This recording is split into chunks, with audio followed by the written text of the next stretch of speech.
I'm Susan Glassman, and I'm the director of the Wagner.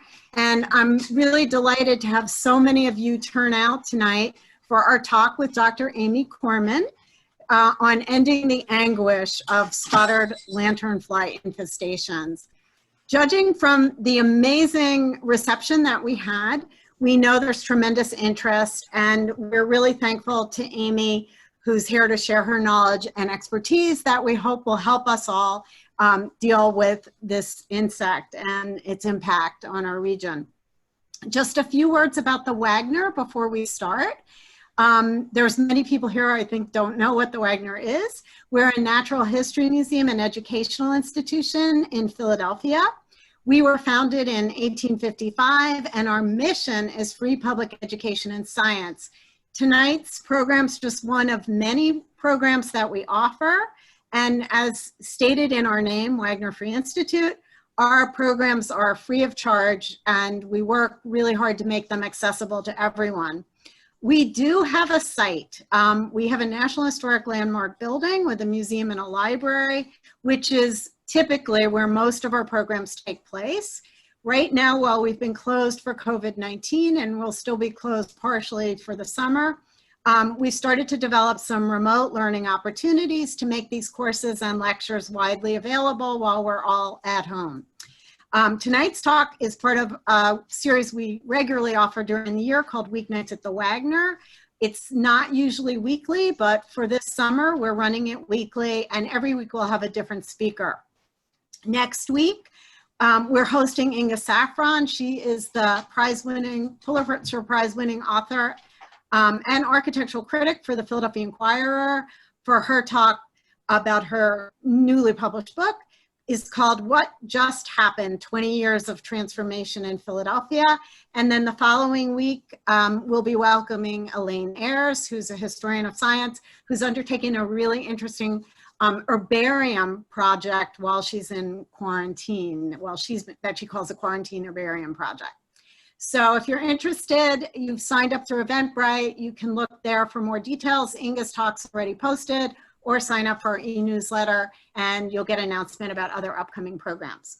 But tonight, we're thrilled to welcome Dr. Amy Korman, who is a horticulture educator from Penn State Extension. She is a native of Lancaster County, Pennsylvania, where she graduated from Penn Manor High School in Millersville. She has a BS in biology from Juniata College, and she has her MS, Master of Science, and Ph.D. in entomology from North Dakota State University and Louisiana State University.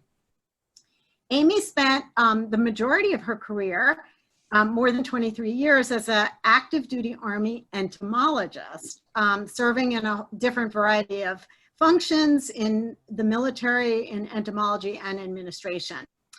While she was in the Army, she chased insects around the world, literally in Central America, Europe, Africa, and the Middle East. Her favorite insect she shared with us is the red sunflower seed weevil, to which she was introduced in North Dakota, where she got her degree. The most challenging insect to address, in her opinion, is tonight's subject, the spotted lanternfly, and she will tell us why in her talk. She's been with Penn State Extension Horticultural Green Industry team for the past 3.5 years. Her beat is Northampton and Lehigh counties, but she sometimes ventures beyond that, which we are benefiting from tonight. And she seeks out insects not only in her professional life, but she also photographs them and looks out for them on her walks when she's out and about with her dog Fonzie. Not part of her talk and her work as an entomologist, but something I thought I would share is that she also plays cello with the really terrible orchestra in Pennsylvania, which I'm sure is not terrible at all. Quick intro and some program logistics, especially for those of you who are joining us on Zoom for the first time. One other face you see live tonight is our communications and program coordinator, Corinne Woke, who helped with sign up for the program, and she's going to help manage it and handle the Q&A. We've muted you and turned off everyone's video so we can really focus on Amy without background noise. If you're not muted, please take a moment to do that. And after her presentation, we'll have plenty of time for Q&A. We expect lots of questions, so it will run smoothly. Corinne is going to moderate, so use the chat function. You can access that on the bottom of your screen. When you ask a question, please chat to everyone. If you have a logistic question, problems accessing this, or a question about the Wagner specifically, private chat to me or Corinne, and we will answer you. I want to also quickly thank the many of you who made contributions to tonight's program. You helped us buy up our membership to Zoom so we could support hundreds of people instead of our normal turnout. And many of you are also members, and we appreciate that. If you enjoy the program, a plug, we hope you'll consider making a contribution to the Wagner or even joining. It makes this possible for us to do these kinds of programming. So I'm going to turn it over to Amy, and we really hope you enjoy the program. Thanks, Amy, for joining us. All right. Well, thank you, Susan, and thank you, Corinne. I'm going to share my screen, and everything should then proceed from there. If we pick the right one.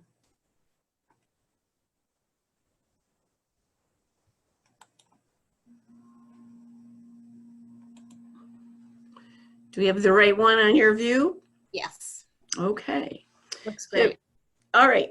So I'm going to move on from there. And I think it's got to wait a minute or two to see if we can. To advance the slides, it's a little slow. There we go. So we titled this Ending the Anguish of Spotted Lanternfly Infestations. And the reason why I did this is because this presentation is really about you, the homeowners and the public. And I get many, many questions all the time about people trying to figure out how to make decisions, how to make informed decisions about dealing with the spotted lanternfly. And so I've tried to put this presentation together to give you that base knowledge so that you can make those decisions, or if you have to call me or another educator, you know what kind of information they're going to ask you in order to help you with your question. The first issue is you have to decide what your goal is and can you manage your expectation. So if you tell me that your goal is to eliminate all the spotted lanternflies in Pennsylvania, that's not going to happen. That's ambitious, but it's not going to happen. If you tell me that your goal is to eliminate all the spotted lanternflies in your community, that's still ambitious. But it would need you and your neighbors and your neighbors' neighbors and those neighbors' neighbors and everybody else to do things together to make that happen. So you have to figure out what your expectations are really going to be. What is it that you really, really, really want to address with the spotted lanternfly? And so my questions to the public is generally along the line of, what's really at risk? And how are you going to decide what resources you use in order to address the spotted lanternfly? So I'm going to give an overview. This is really quick around the world on spotted lanternfly, but I really want to focus on some of the risky things and what types of tools are available. But we have to deal with basic biology and things like that to get that far. So let's start off with, what is the spotted lanternfly? Here we see some spotted lanternflies hanging out on some grapevines that did not do very well last year. Well, the spotted lanternfly is a plant hopper. We have lots of plant hoppers all over the place. Plant hoppers are really common in our environment. This little guy is called a flatted plant hopper, and I took this picture up in Monroe County in Pennsylvania. Spotted lanternfly is actually in a group of plant hoppers that are specifically called fulgurid plant hoppers. That's the fancy name for lanternflies. This is a picture of an artist's presentation of mounted spotted lanternflies that I actually have hanging on my wall in my home. These are lanternflies. The common name comes from the fact that many in this group have these weird projections that are growing head capsule projections. And in ancient times, people thought that they would bioluminesce, and so they called them lanternflies. Now, they don't bioluminesce, but the common name sort of stuck, so we call them lanternflies. Plant hoppers and lanternflies as a subgroup of plant hoppers, they're hemipterans. And so on this slide in the upper left, we see a bunch of aphids hanging out. I think that was on a rose. In the middle, this is the candy striped leafhopper that was chewing on my, feeding on my parsley a couple years ago. And on the upper right, this is a cicada. They're hemipterans. In the lower left, this is a small scale insect that you see on the underside of a hemlock leaf. It's called the hemlock elongate scale. And then in the lower right, this is the hemlock woolly adelgid. Those white fluffy things are its egg cases on hemlock. They're all hemipterans. And they all share something in common. They have piercing, sucking mouth parts.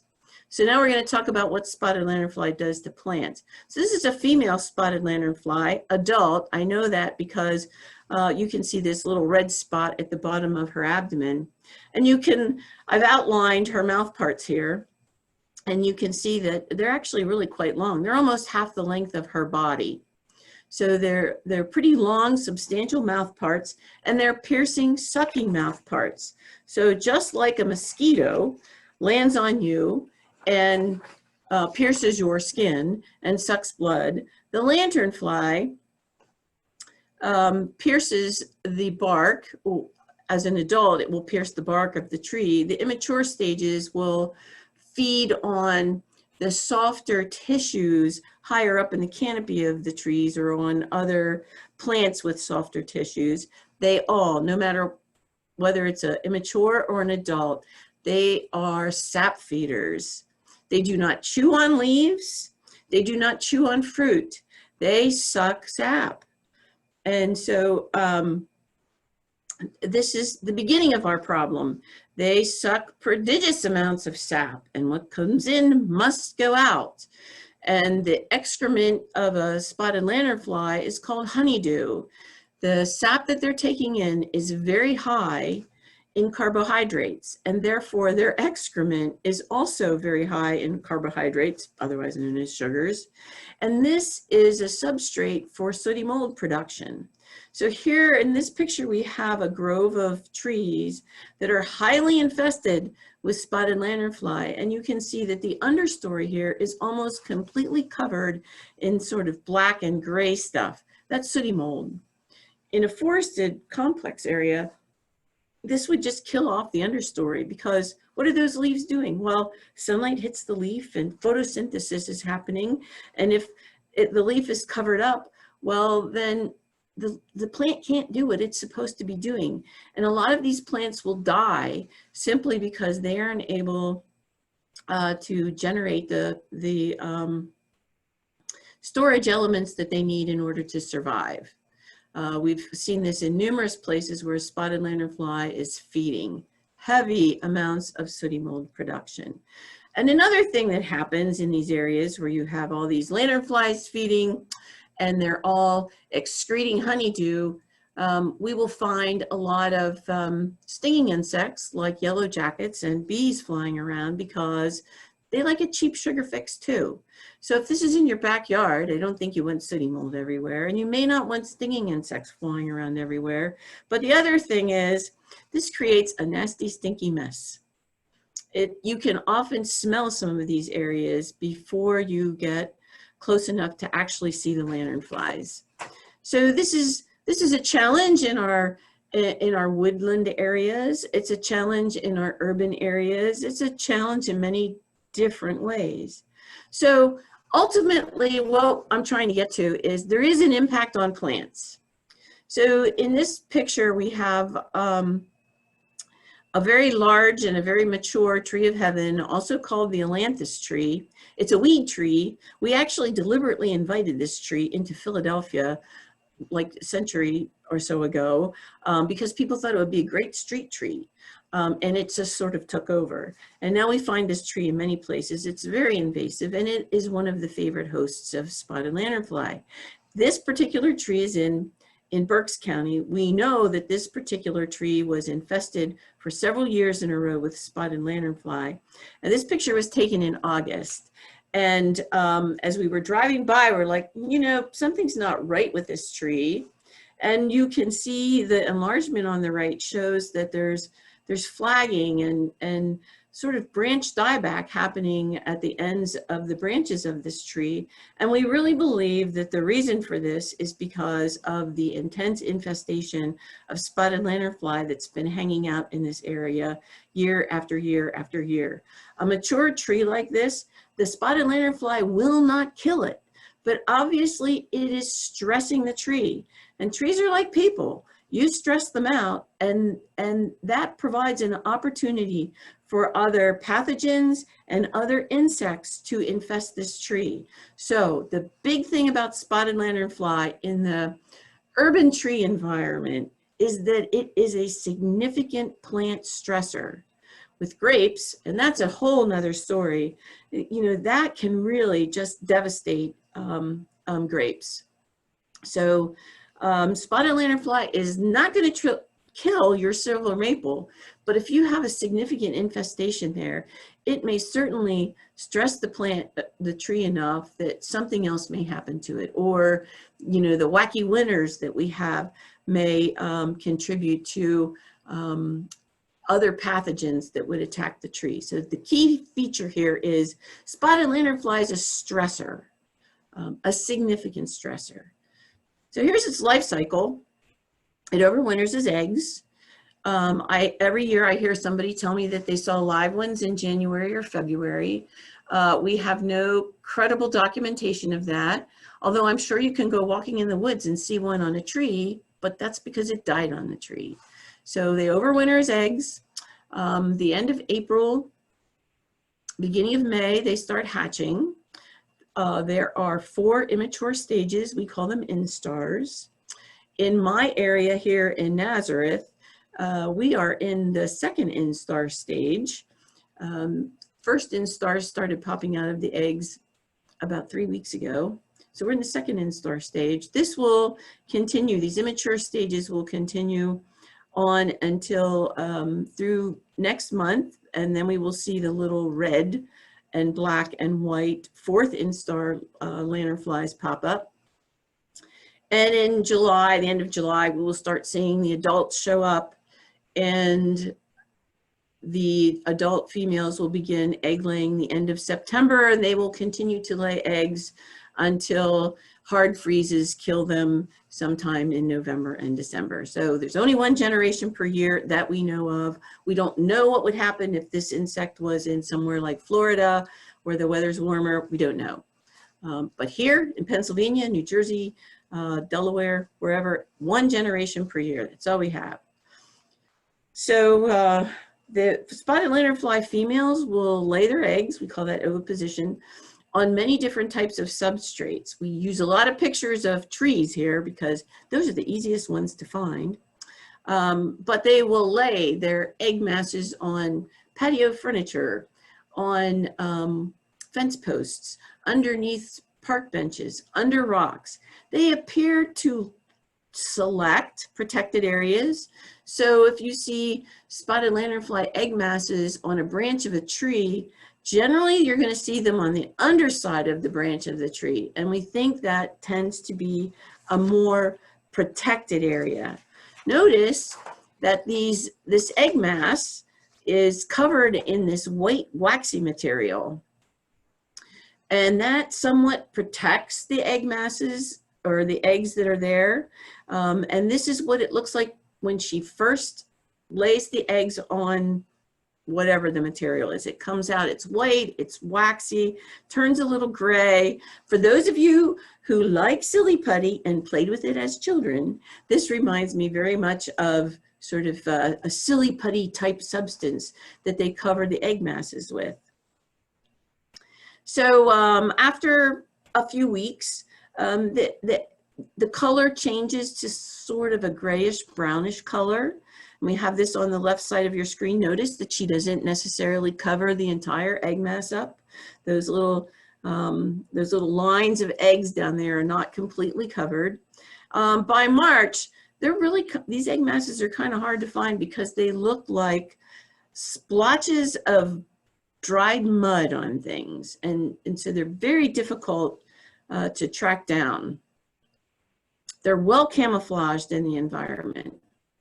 So here's some pictures of real things, not just our little diagram, but on the upper left, you'll see a birch, river birch, very mature river birch, and you can see the underside of one of the stems of this tree are just covered with spotted lanternfly egg masses.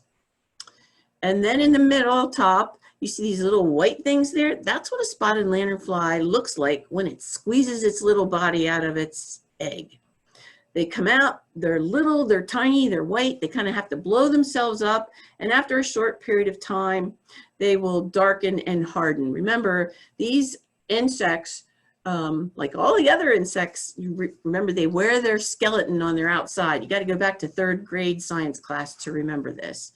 They have incomplete metamorphosis. You have an egg, you have immature stages, and you have an adult. So this is the first immature stage. It will not stay white for very long. I took that picture early in the morning and I went back a couple hours later. It's the same tree. The little black things you see on the side of that tree, those are that same group of spotted lanternfly nymphs. So the picture in the lower right, that is a picture I took yesterday behind my backyard of a bunch of second instar spotted lanternfly nymphs hanging out on some wild grape that's growing along an unkept tree line in the back. And in the lower middle, we see the 4th instar, the red one with the black and white spots. And we will start seeing those in my area here probably in about 2 weeks. And then on the lower left, we see some of the 4th instars with some adults.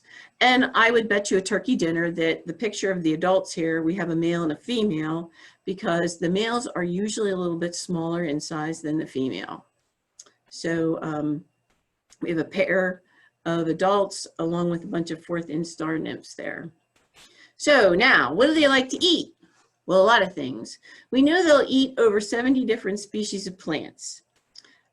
We've also recorded them feeding on cucumbers, basil, and horseradish, which doesn't seem to be anything related to like a maple tree or a willow tree or many of the other trees that we commonly find in our environment. In this picture on the left side, for people who like their IPAs, that's hops.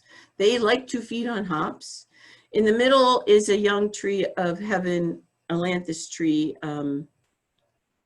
that's growing in a thicket. And then on the right side, we have some spotted lanternflies on some wild grapes. They do not like to feed on pines and spruces, conifers and evergreens, if you will. That's not their favorite food. You may see them in those trees and they may lay their eggs on those trees, but they are not going to feed on them. They don't like them. So those types of trees, plants, are low risk versus something like hops or grape or silver maple or red maple. Those are high risk plants. So one of the things that our scientists have observed over the past couple years is that depending upon the season that we're in and what happens to be around, the spotted lanternfly seems to be a little choosy as to what it's going to have for lunch. In May and June, we find a lot of them on rose and wild grape and of course tree of heaven. But later on in their life cycle, we see them on other plants. So there's this seasonal change on what this insect is really feeding on. We don't really quite understand it very well yet. This is not a comprehensive list for spotted lanternfly. Nymphs appear to be especially opportunistic on what they feed. I believe it's they fall out of whatever they're feeding on and they got to go find something else to have for lunch, and they're tasting whatever comes along, and if it happens to taste good, they hang out on it for a while until the wind blows them someplace else. But host selection really appears to be dependent on proximity to suitable host plants and what season we're in. Are we in late spring, early summer, or are we later on in the season before the adults are getting ready to lay eggs? What are the economic impact for the different things that we can attribute to economic problems associated with spotted lanternfly, many things. As I've mentioned vineyards a couple times, plant nurseries, there's a significant impact for nurseries that have to go through and look at their material and make sure they're not sending out spotted lanternfly hither and yon. Landscapers are having a hard time dealing with spotted lanternfly. Homeowners, businesses, anybody that transports goods through the affected areas, as well as many others. So the economic impact of spotted lanternfly is huge. And in fact, the first study of the potential economic impact of the spotted lanternfly on agriculture and forestry was done by some economists at Penn State. And the summary is that the impact of the spotted lanternfly in the quarantine zone is already significant, and its spread throughout the state could be potentially devastating for Pennsylvania's agriculture and forestry industries. This document is available online. If you search for the Center for Rural Pennsylvania and Google spotted lanternfly, those two things will merge, and you can find this paper if you would really like to read the details on how they determined what the overall impact of spotted lanternfly is in those commodities of Pennsylvania. So I just want to talk for a few minutes about where it came from and where it's going. It was introduced into the United States, into Berks County, Pennsylvania, in about 2014. The reality is it was probably there for a couple of years before that, but it wasn't until 2014 that the population was large enough that somebody who was very observant said, hey, this critter does not look like it belongs in Pennsylvania. And in fact, we have no other insects in Pennsylvania that look anything like spotted lanternfly.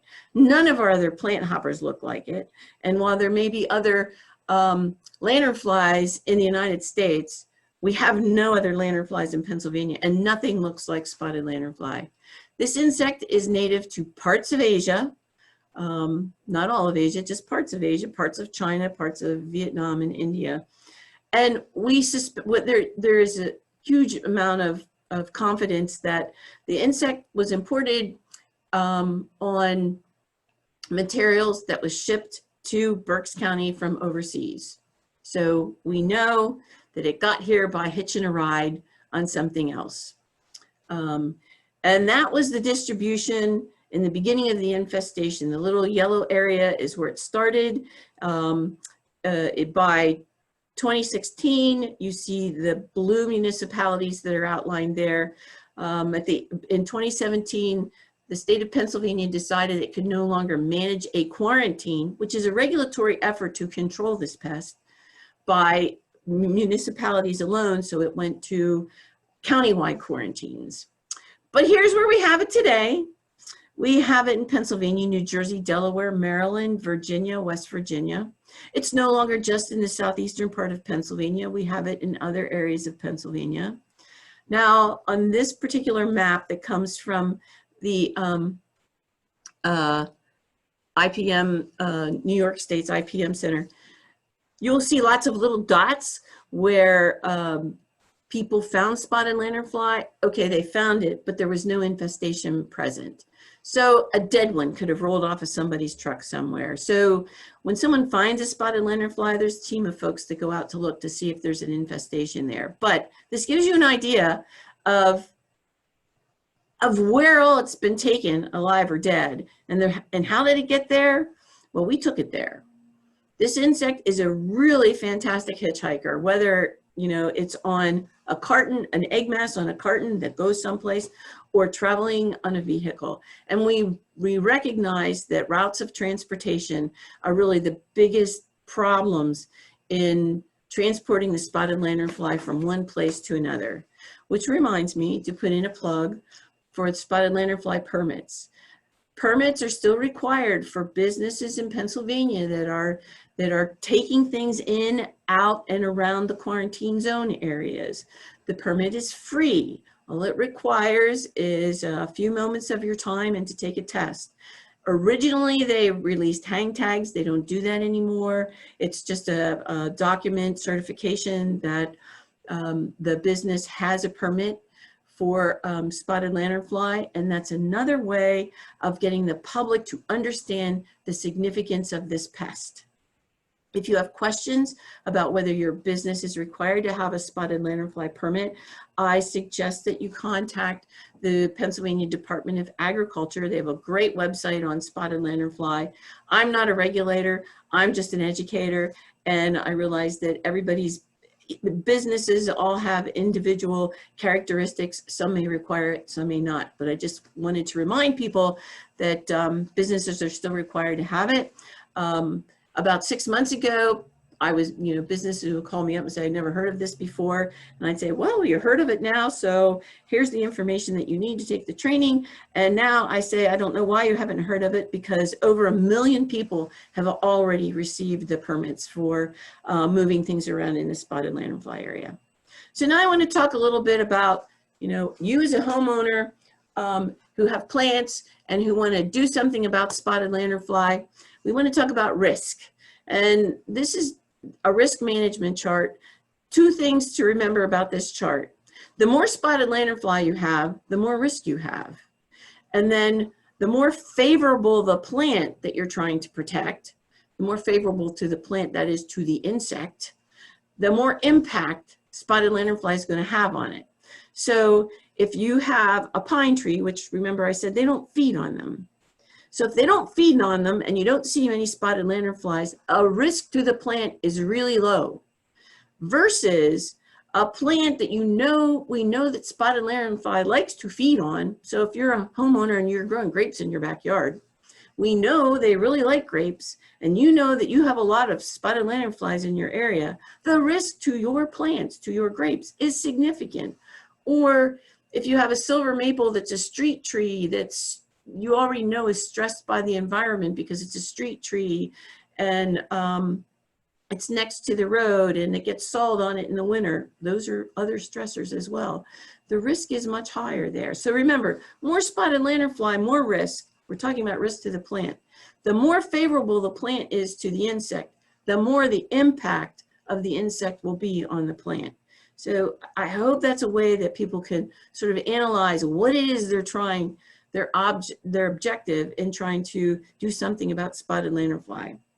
So we'll take a couple minutes and we'll talk about our management tools. And they're all pretty simple, and many of you have probably seen these before. We talk about stopping the spread, and that's just prohibiting movement. That's where regulatory controls come in. That's where don't move spotted lanternfly. That's about businesses getting a permit so they're aware of what they need to check so they don't help spread spotted lanternfly around. We can destroy egg masses. We can ban trees and make traps to catch nymphs. I'll talk a little bit about Tree of Heaven, one of their favorite hosts. And we can also use insecticides.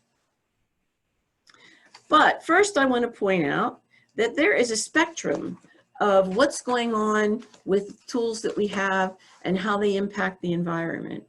So for instance, if I use a fly swatter and I'm whacking spotted lanternflies, or I'm putting barriers up for spotted lanternflies, those are physical and mechanical cultural controls. So there's very limited impact on the overall environment. At the opposite end of the spectrum, at the top of our pest management pyramid in this picture, are our conventional chemicals. So I refer to these as the nuclear option. That's the stuff that many of the products that you go and find in your lawn and garden center. These all will kill the spotted lanternfly. Some are better than others, but those pesticides can have significant harm to the environment, particularly if they're not applied right. In the middle, we have biological controls, and those are natural occurring predators and parasites that may impact the population. So you see, again, the things that we rely on, it's a spectrum from the gentler types of things for the environment, and then those things that have a much harsher role, affecting some of the other organisms in the environment that we wish to protect. So those are other considerations that you as a homeowner want to make in terms of selecting what tools you wish to use. So here we have some examples. I've sort of tried to use the same color scheme here. You can smash or squat nymphs in adults.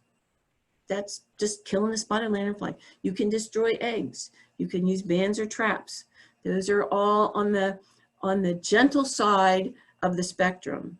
And then you can use chemicals, but you want to protect natural biological controls, our predators and preys, by just not using blanket sprays of broad spectrum insecticides everywhere. You want to really target it.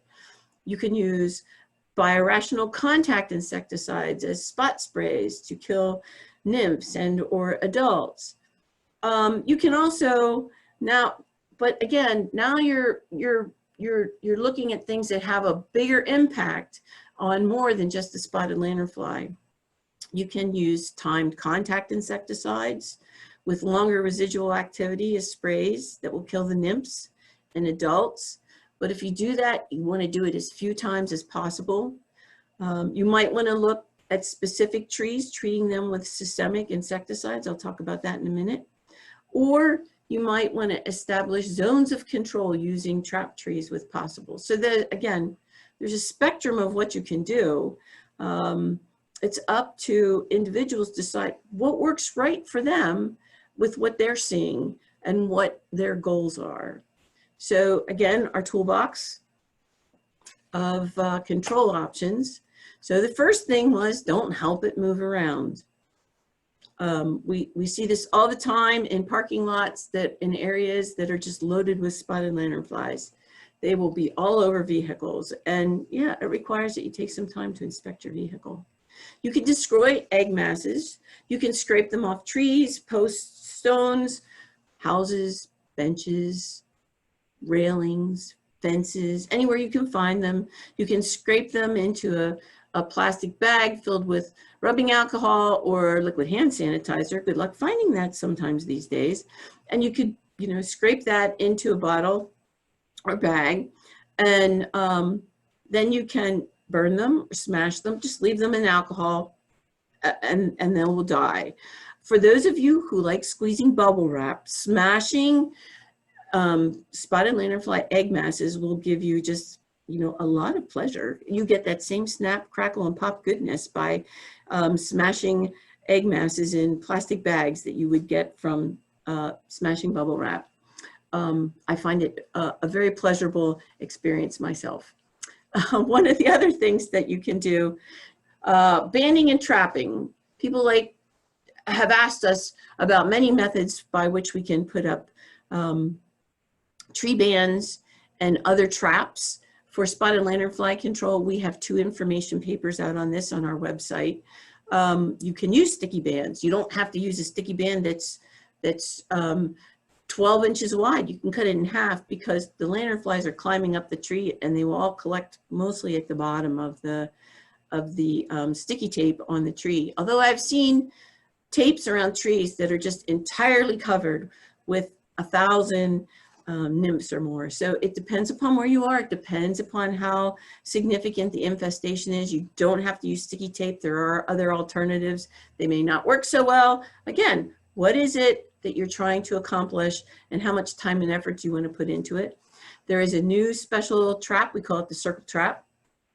And we just put a paper on our website that explains to people how to build this trap. And the whole idea is that basically you're kind of making a funnel that wraps around the tree. So as the nymphs climb up the tree, they crawl up into this netting that serves as a funnel, and they crawl into either a bottle or a bag at the end, and they're stuck there. So it's actually quite an interesting trap. It's a takeoff of a pecan weevil trap, but we've been experimenting with it. It seems to work really well. Just a word of caution about people who, for those of you who are interested in using tree bands, it is possible that you will catch non-target animals. This happens very rarely, but when it happens, it shows up all over Facebook. So you might see birds or, squirrel fur or something stuck to a tree band. And the educators and master gardeners in Berks County figured out that if you just wrap chicken wire over the tree band, that protected the trap from catching the unintended vertebrates that might get stuck on it, and it still caught lots of spotted lanternflies. So again, I said we have all this information on our website. You can, if you have Tree of Heaven, you might want to try to remove it. It is sort of a problematic tree itself. It requires some specific guidance in removing it. We call it the tree that keeps on giving. You kill one, you get many more. I'm happy to help somebody if they wish to know more about that. But if you have Tree of Heaven, it's one of their favorite hosts, and that may be inviting spotted lanternfly into your backyard. We do have a lot of insecticides that will kill spotted lanternfly. There are two types, systemic and contact insecticides. The systemic insecticides are those that are absorbed into the plant so that when the insect feeds on it, they're basically having a poison meal. Contact insecticides are the stuff that you spray on a surface or on the insect and it kills it on contact. The systemics are more complicated but offer longer control periods. Just a list of some active ingredients. The systemics that you will find often on your shelves in the lawn and garden center contain dinotefuran or imidacloprid. These products or these active ingredients are the neonicotinoid type of pesticides, and they are often implicated with interfering with pollinators and other beneficial insects. So if one wishes to use them, I say please read the label carefully. No matter what you're using, read the label carefully, apply it specifically the way the product label indicates, and that is the best way to use these products and the safest way for yourself and the environment. This list of active ingredients includes everything from insecticidal soaps to carbaryl. Otherwise, we used to call that 7, but 7 is a brand name and includes other things these days. But that's in the group that I call the nuclear option because it kills many things. The insecticidal soaps and neem oil and horticultural oil are much gentler on the environment than some of the other products. Again, what is it that you're trying to do? Do you have a huge population that you're trying to control, or just a few insects crawling around in your backyard? But these are all things for homeowners to think about.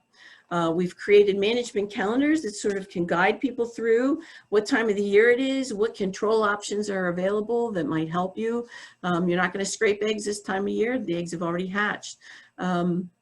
You can use dormant or horticultural spray oils on egg masses. It's not the best option.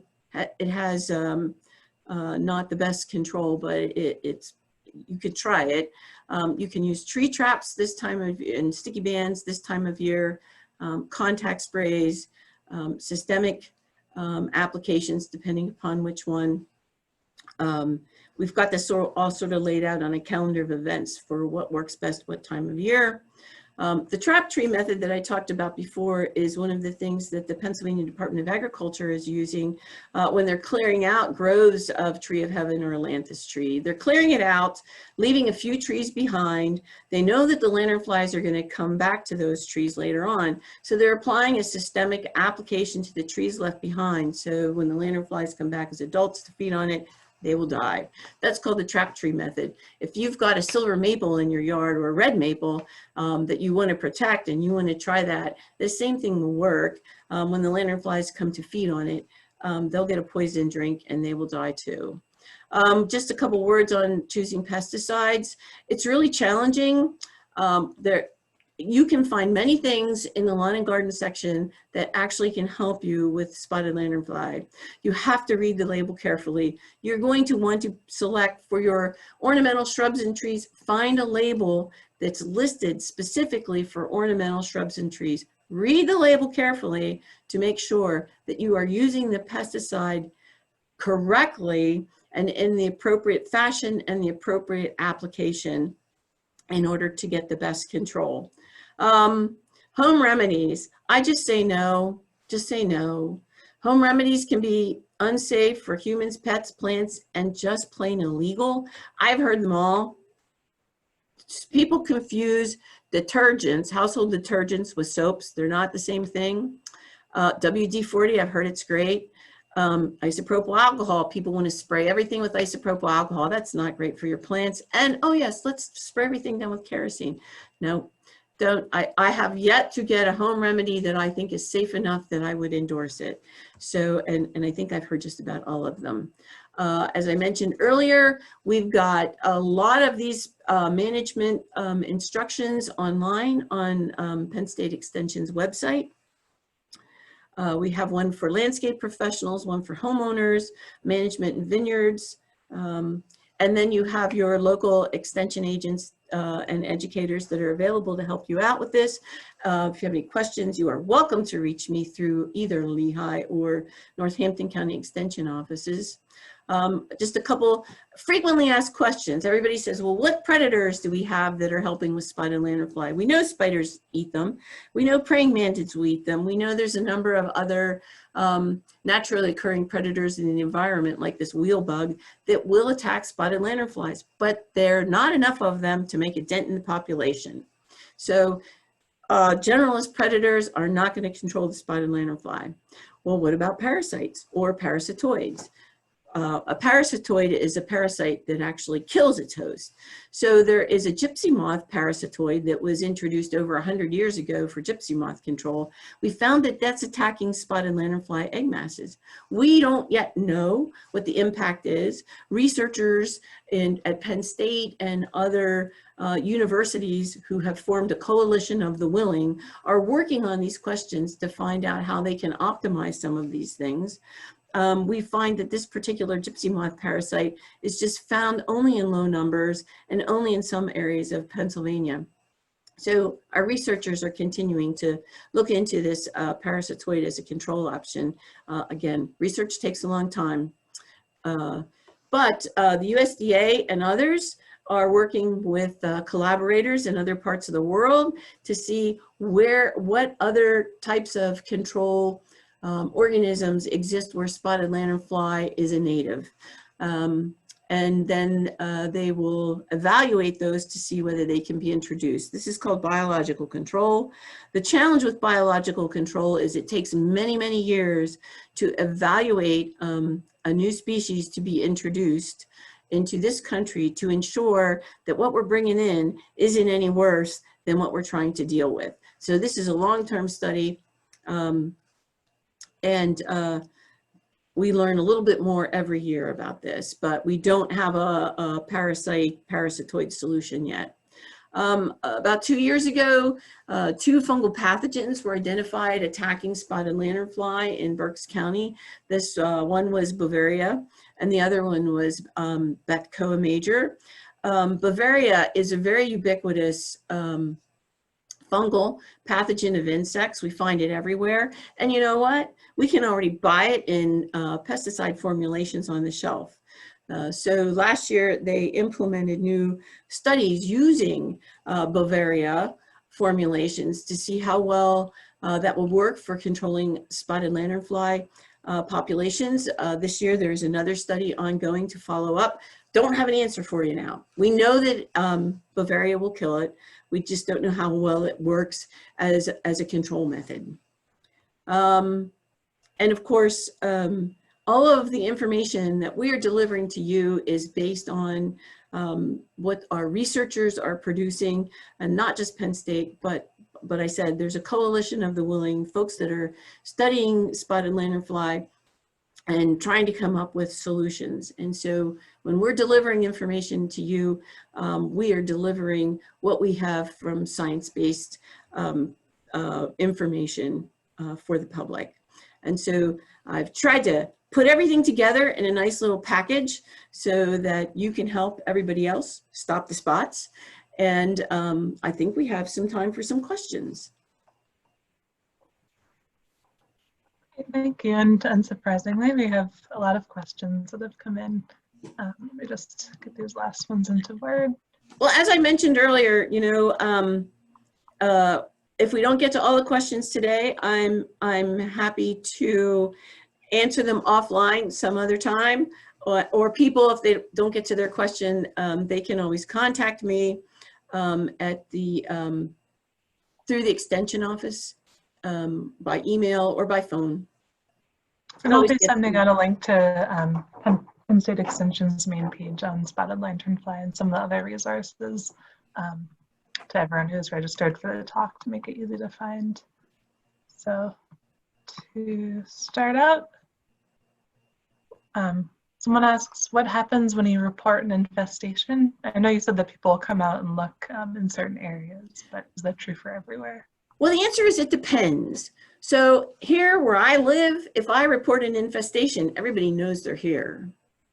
But if I'm reporting an infestation in Ohio, there's somebody that's going to go and look to see whether there's an active infestation there.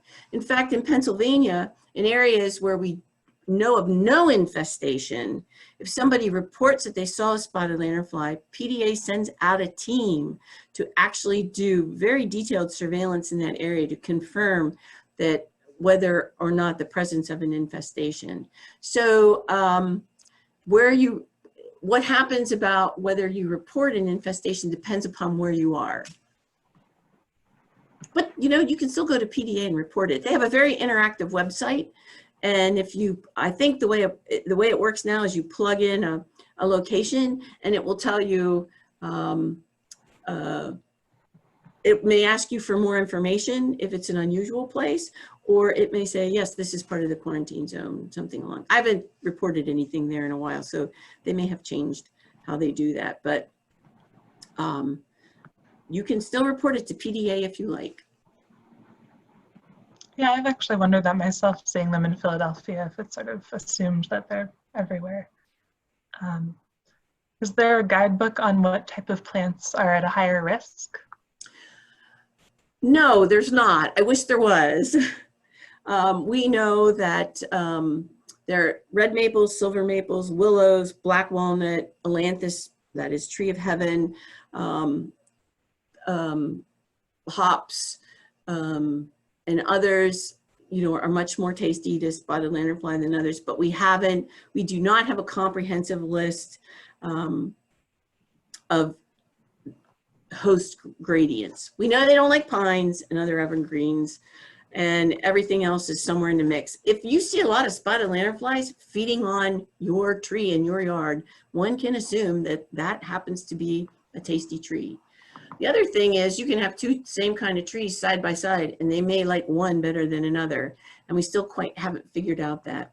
It may be that one tree is pushing its sap through its vascular system with much more vigor than another tree, because spotted lanternfly is not an active sucker. So when it puts its mouth parts in a tree, basically it relies on the pressure, the turgor pressure of the sap to push it into its mouth parts to feed.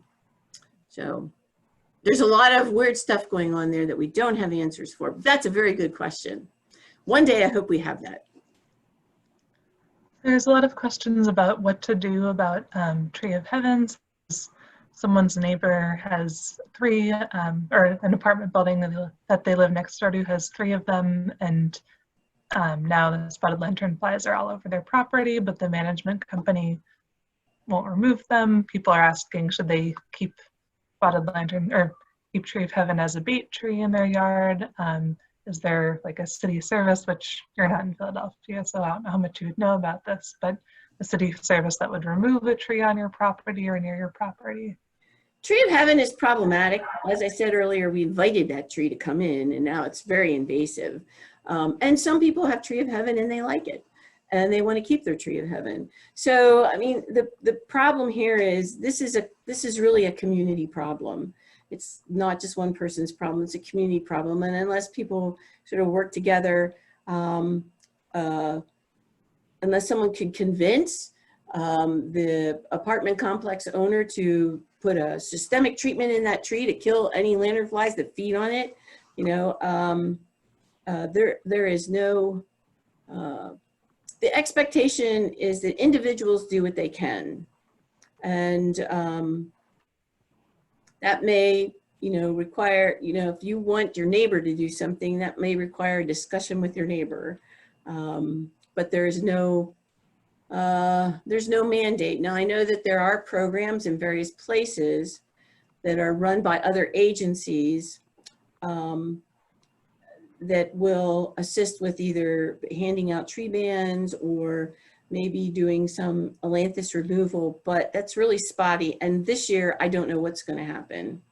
So I can't speak for other agencies and what their contracts are this year. So I would say, talk to your local extension office or your local conservation district office to see if they are aware of any local programs. There's nothing within extension, but there may be something happening locally.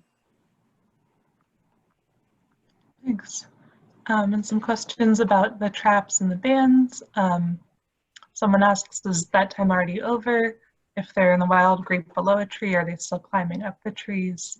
The best way to protect a band from other things getting onto it. And won't yellow sticky fly tape catch lots of other insect species? Isn't yellow an insect attractant? So bands,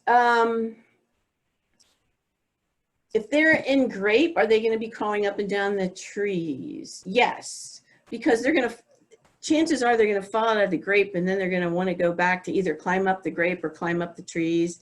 It's really dependent upon what that environment looks like.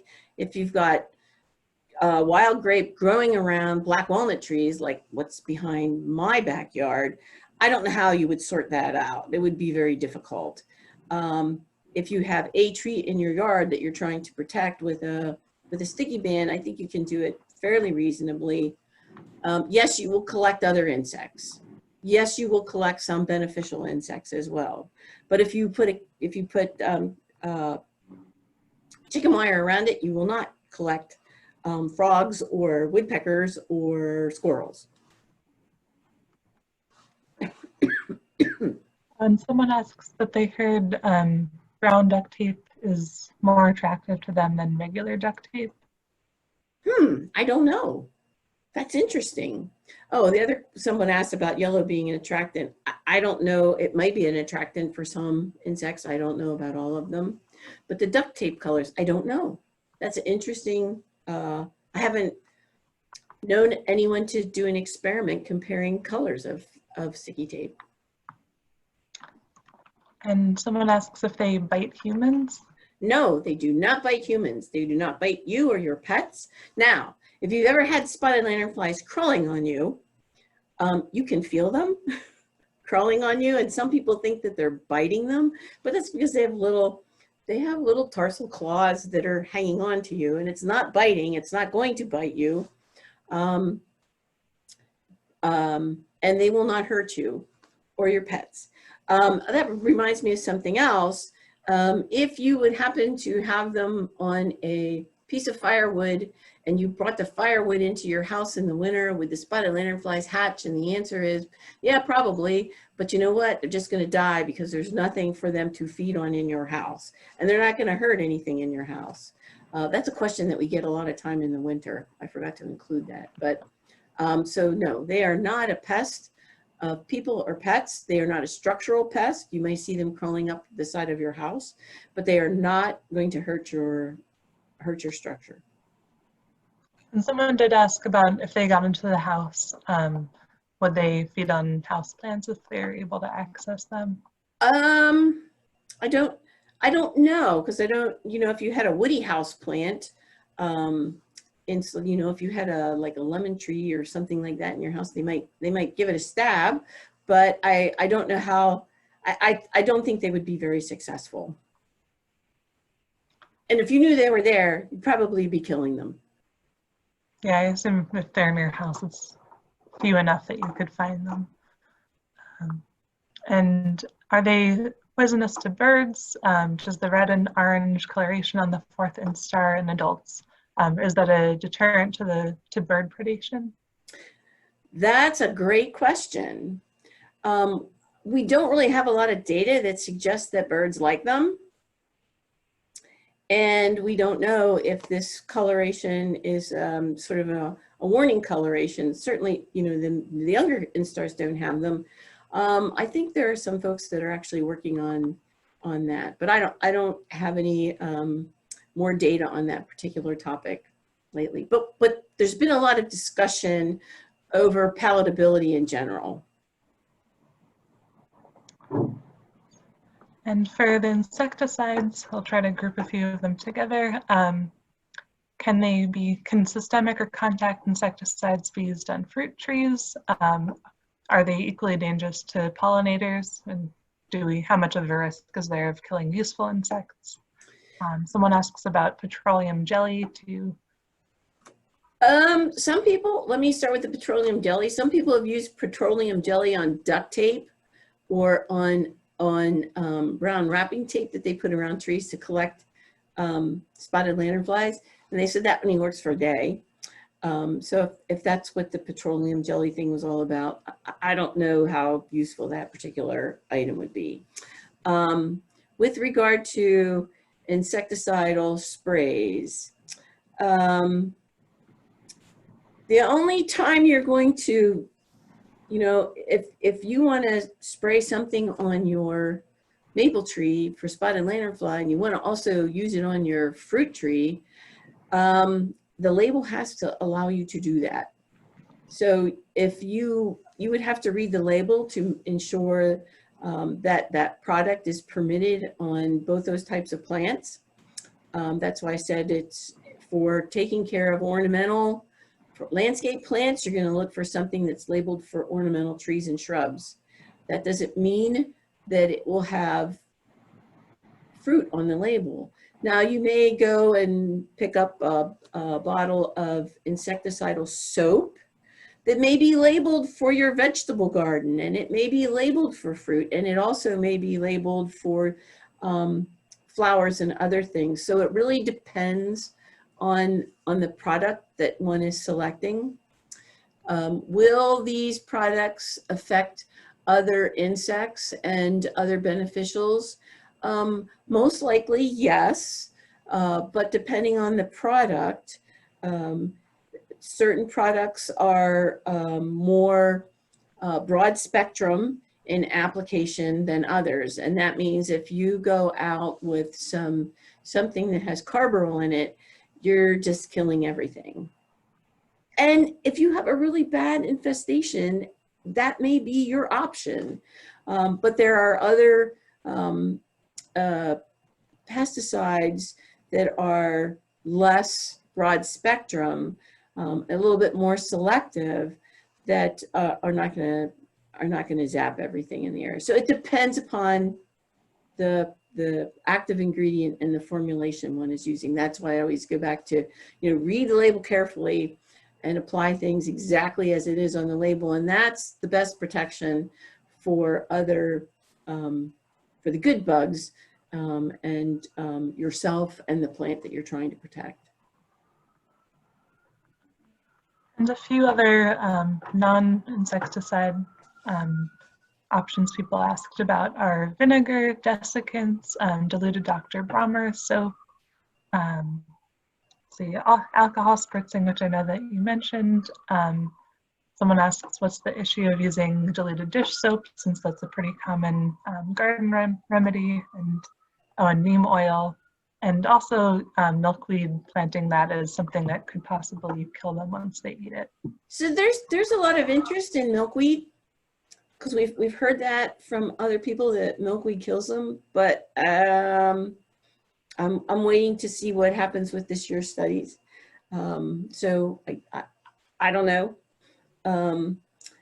With regard to dish soaps, they're not soaps, they're detergents. Soaps are made from fats and oils, and we have specific soaps to use for insect control, and we call those insecticidal soaps. Dawn and Gain and all those things, those are detergents. They're dish detergents. They have more things in them, more chemicals in them. And in fact, sometimes those chemicals can be harmful in the environment. And they may be harmful to the plant that you're trying to protect. And so that's why I say no to household detergents. Just because you see somebody washing a bird that got covered in oil in Dawn, and I think Dawn's a great product, but just because it was safe for a bird and your plant are two different things. And some of the things that people use are, it's just dangerous to put those in the environment.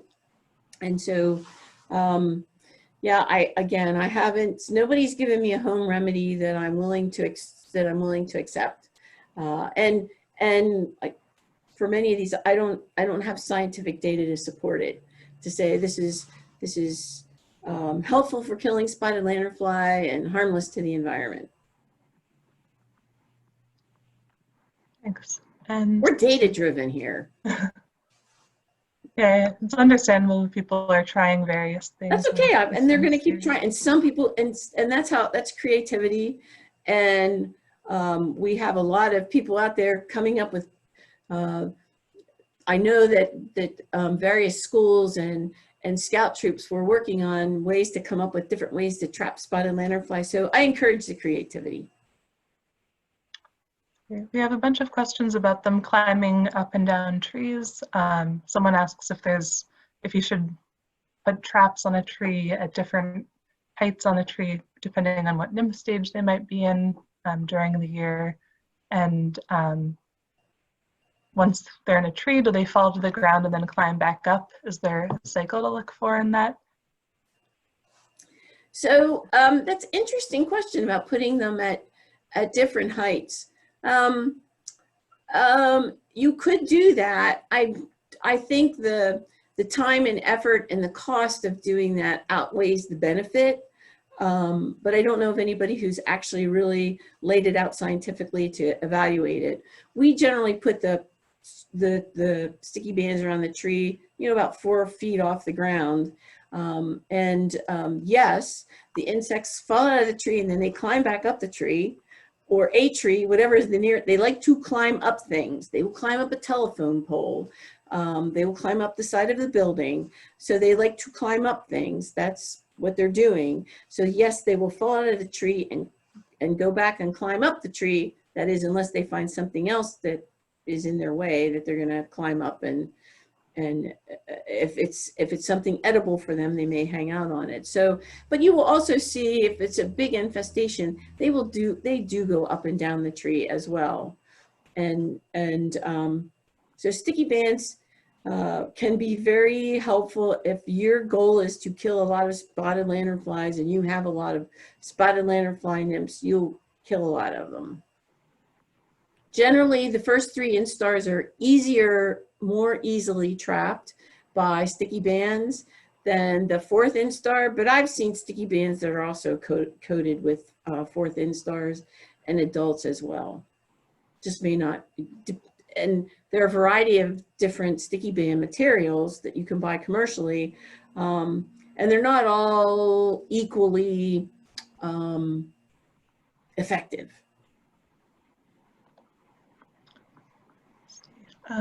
Do the adults tend to move very far on their own from where they hatched, or do they tend to stay close to home unless they have hitchhiked on something? They will hitchhike. So check the block for hitchhiking. They do that very easily. Do they travel far? Yeah, actually, when I first started talking about spotted lanternfly, we used to tell people that they just sort of flew like a grasshopper, and then we learned that's not true. That they climb up things and they will launch themselves into the air and have the air currents help them travel. So they can actually go much more significant distances than we thought. So it's not like they're just going to stay like 20 feet from the tree on which they hatched. Like I said, I don't know if I mentioned this in this talk, but I saw a spotted lanternfly 2nd instar nymph in my backyard, which is probably about at least 70 feet away from where the nearest trees would be that had egg masses on them. So that nymph had to move 70 feet one way or another. Whether a bird picked it up and dropped it or it crawled that far, I don't know. So the nymphs can move a distance on their own, and adults can get around significantly as well. We actually had a talk at the Wagner last fall with someone who studies like how invasive species hitchhike on other things, and she talked about how they move on cars a lot, and a lot of places where there's a lot of like truck traffic or just exchange of goods or exchange spots for them too. Transportation avenues are a huge issue with spotted lanternfly. Trains, major thoroughfares for roads. And we know this because if like you're driving through parts of Pennsylvania and the roadside's just covered with tree of heaven. And we know that spotted lanternfly is in there. And so many places, yeah, we just know that easily they can drop on cars. That's why a large part of the spotted lanternfly permit for businesses is really to teach businesses what to look for so that they can remove any lanternflies from their vehicles and not transport them around. There's some questions about vines that they are on or may be on, such as there's vines growing into their ground covers. Should they pull the weeds or weed vines, or will that spread nymphs? If you pull plants that they're on, is there anything you should do to kind of destroy the plants themselves? And if they seem to be using vines to access a tree, should you just cut back the vines, or is that not really necessary? I guess it depends upon what the vine is, whether one wishes to keep the vine. And if it's, again, we're finding out all more and more. This insect is very general in some of the things that we'll feed on. So the fact that is it feeding on the vine or just hanging out in the vine because it's next to a tree that they like? All that's part of deciding what one wants to do. If you don't want the vine and you think they're feeding on the vine, well, then I would say, hey, that's a good opportunity to get rid of something that you don't like. Good for the cause in general.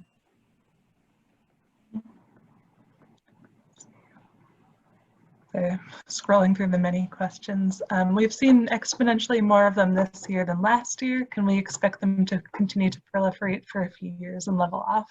And there's kind of a inverse of that question, which is there kind of a known time frame from seeing a few of them to having a full-blown infestation? Those are very good questions, and I wish I had the answer for them. There are some places where we saw a decrease in spotted lanternfly, and people said the population decreased, and I said no, they just moved. And guess what? They moved back in there. So there's still so much about this insect that we don't understand, that we don't know. Excuse me. So the answer, I really don't know. We have not gotten to a place where we've reached a population so large that it collapsed, not that I'm aware of. And in places where we saw a somewhat diminished population, at certain times of the year, we did see them return. They may not have returned in the numbers that they were in before, but they were still quite significant. So with regard to evaluating the population parameters of this particular insect, I don't think we have nearly enough information yet. And so there's a bunch more questions waiting. Someone asks, is there a certain instar stage that they're easier to kill? And also, an earlier question was distinguishing between some of the early instar stages when they haven't started really changing color yet. So I don't know that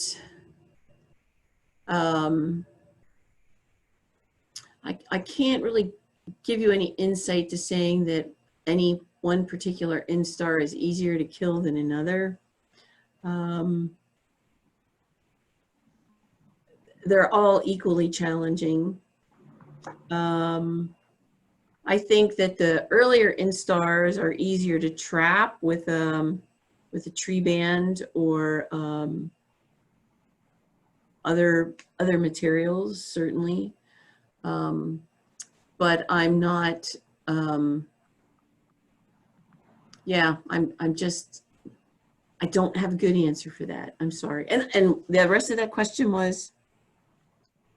And the other half wasn't quite the same topic, but identifying different early instar stages before they have really obvious color change. So the first 3 instar stages are all black and white. And the only thing that's different between them is the size. And the 4th instar is the one that's on the picture now, where it's mostly red with white spots and black trim on it. But I think every stage is equally challenging in terms of control.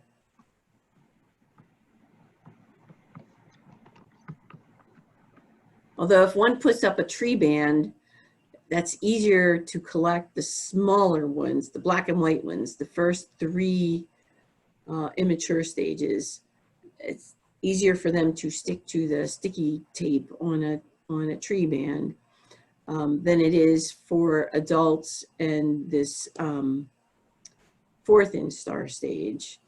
But I have seen tree bands that were pretty much covered with this with the black and red and white ones as well. A few people have asked if they haven't seen them on trees around their property. Is it worth banding trees in general, or trees that seem like a likely target for them? Would the bands maybe attract them, or is it just worth doing as a preventative? Oh, that's a very interesting question, because one thing that tree bands do is they actually catch and then the insect dies on them. But another way that we use excuse me, that we use banding is simply to know what's there as a detection tool. And so if you're in an area where you know that there are spotted lanternflies in the area, but not in your trees, you might put a tree band on there to see if they're coming to your tree. So it's, as a detection tool, it's one thing. But then as a trap, it's something else. So the tree bands have 2 different functions. So it depends upon what is the desired outcome, to know whether they're there and just use them to see whether spotted lanternflies are showing up, or just to use a band to catch and kill large numbers of them. And how high up a tree should you place the tree band? We usually place them about chest height. So, you know, anywhere like, you know, 4 to 5 feet from the ground. 4 feet, probably fine. And there's a question: if someone had a 50-foot tall tree of heaven, fell down in a storm, and it had thousands of nymphs in it when it came down, and did the nymphs end up in the wood chipper probably, or would they have already jumped elsewhere once the tree fell down? Well, that's an interesting question. There's probably some that continue to hang out in the tree. Probably some made it into the chipper. But I would say if they're on the tree and the tree fell down and they're not getting any sustenance from that tree anymore, they probably hopped elsewhere. And do we know yet what the eventual predicted range is, assuming they're allowed to spread? Could they go north to Massachusetts or Vermont? That's a very good question. Dr. Dennis Calvin at Penn State has actually been working on this. because we look at, there's a couple ways that one can evaluate this. The one way is how many growing degree days, like pretend you're baking a cake, right? And so how long in the oven do you have to bake your cookies until they're done, right? And we sort of apply that same strategy as to how many growing degree days does it take collecting heat units for spotted lanternflies to hatch. And then once they've hatched, like how long is it until they start reproducing? And there may be limits to their distribution based on heat unit accumulation. So we don't know, but Dr. Calvin is actually working on these predictive models that, to suggest, well, maybe Pennsylvania or lower New York is the upper limit of what you can get for a spotted lanternfly to actually hatch, go through all its life stages, and then develop eggs and oviposit eggs. And we don't know, that's a very good question, and we really don't know all of those parameters right now. But Dr. Calvin has been working on this particular topic for some time now in order to develop some predictive modeling around this. We don't want to send them up to Massachusetts to find out, let's put it that way. Yeah, ideally we'd stop them right here. Yes, we want to stop them. And what keeps them in check in Asia, and do they have any natural predators there? In Asia, apparently they do have natural predators, but we haven't. So they're, but we don't have the same natural predators and parasites here. And this is where the USDA works overseas with their colleagues in order to try to evaluate spotted lanternfly in its native environment to see what holds it in check. Spotted lanternfly is not a problem in its native locations. So clearly other things are holding it in check, whether it's naturally occurring predators and prey and pathogens.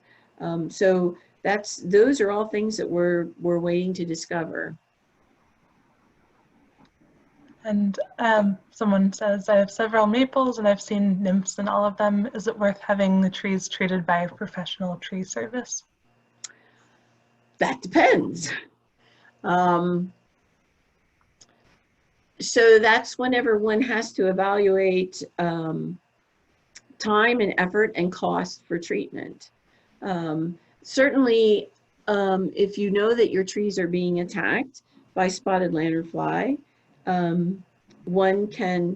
you can actually do a systemic treatment yourself, where you apply a systemic pesticide by either spraying the bark or by drenching it around the base of the tree, and the tree absorbs that, and that will kill the lanternflies. Or you can pay a professional to do that. The professionals have an additional tool in their toolbox where they can actually inject the pesticide into the tree to kill the spotted lanternfly. So it depends on what your goal is. If your goal is just to get rid of the spotted lanternflies and protect the tree, there are many things you can do yourself, or you can have a landscaper do it. So there's no real simple answer here. There are ways to do it, or one can just use contact sprays and kill the insects, but they kind of come in swarms sometimes. So it's a balancing act between how much pesticide do we want to put in the environment? Do we want to do it generally, or do we want to target it? And those are the questions that homeowners have to ask themselves. We can kill the spotted lanternfly, but time and resources are not unlimited. So, and this is, people call me up and we sort of sort that out for them to figure out, well, how big is your problem and how much time and effort do you want to put against it? So that's a very good question, and that's probably the question related to the questions that I get most of the time. And so that's a call with a homeowner to figure out what works best for them, given cost, time, and other resources. So I'm sorry, I don't have an easy answer for you, but you can always call me and we can walk through it. Thank you. And there's some discussion over the width of sticky bands. Is it better to have a wide one to collect more, or because they tend to collect at the bottom, is a wider band not necessarily better? So the answer that comes from the Berks County Extension Office is cut them in half, use narrow bands, because they generally will collect at the bottom. So if you're using a big wide band, you're wasting all that extra band on stuff that nothing is going to collect on. So, so the Berks County office says cut that band width in half and just use that. Along with chicken wire, so you don't collect other things. I think these will probably be our last two questions. They're a little bit tapering off now, and but obviously if anyone has more questions, feel free to send them to Amy, and we'll be sharing her email address again, or me, and I'll pass them on. And of course, there's good resources online. And there's a question of shrubs, annuals, perennials, and vegetables being at risk.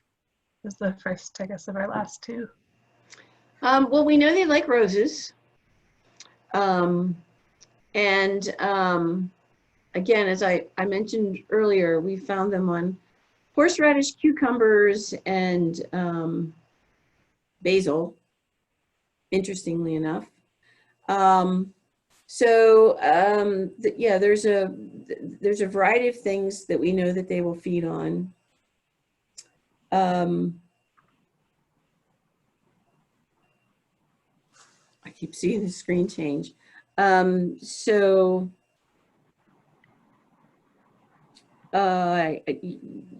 that the list of host plants continues to expand.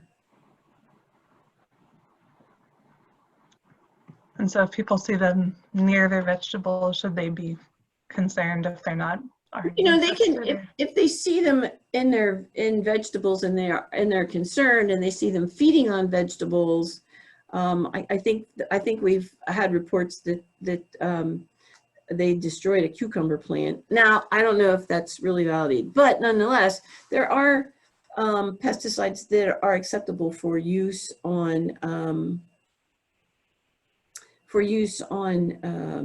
vegetables and other edible, plants.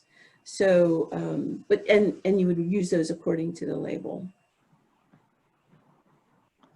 And I think they're just very opportunistic. They crawl through, they sample what they're feeding on as they're crawling through. And if it tastes good, they hang out on it longer. That makes sense. I've seen them scattered around my yard, and it seems just sort of here and there on various plants, except for the really obvious targets. And the last question, of course, more will be welcome online, is do they become more resistant to insecticides as they grow? So I'm not aware that anyone's done any insecticide resistance studies thus far. We know that the pesticides that we have in our list will kill them. Some will kill them better than others. Nobody thus far, however, has done resistance studies to evaluate it. I think just for application alone, if you're using a contact spray, and depending upon the way the spray is applied, you may have better luck, in the immature stages than you would at the adult stage. And now that those words came out of my mouth, I'm sure somebody could turn around and say, no, it didn't work that way. I don't know that there's any resistance per se in the life stage. It's just their mobility and the opportunity to actually target them with the product. Now, will they develop resistance to pesticides over multiple generations? They could, but I'm not sure that that's particularly, since there's only one generation a year, that wouldn't happen really very fast. Versus insects that are where you have multiple generations per year, that you're selecting out those that have resistance traits. So this one, you've only got one generation per year, so it would be harder for that particular type of selection to occur. Interesting. So I think we'll end the questions there, and thank you for everyone for attending and for sending so many interesting questions. And of course, thank you, Dr. Korman, for the great talk and all of your wisdom on spotted lanternflies. Well, thanks for everyone's attention. Again, you're welcome to reach out to me by email or through the phone and through our office phones. We're still here for the public.